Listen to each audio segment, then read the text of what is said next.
If you are currently using CliftonStrengths team grids, you may be getting them from a variety of sources. You may have an Excel spreadsheet where you are generating your own manually that you could find in our coaching kits online. Or if you're in Gallup Access, you may be leveraging the automated team grid functionality from that platform. Regardless of where you're getting your team grid, it's important that you know how to use it, how to leverage it, and what it's actually telling you.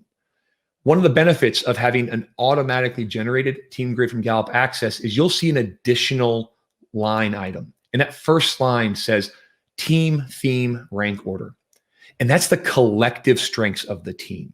If you think about all 34 themes for each member of the team, if we combine them all into one person, what would that one person's theme order be? We provide that to you in those team grids that are generated in Gallup Access. And that's the only way you're going to get the accurate reporting there. If you have your own manually created team grids, which are fantastic tools to use, that will not be there, right? Because you're not going to be able to calculate the full 34 rank order of every member of the team.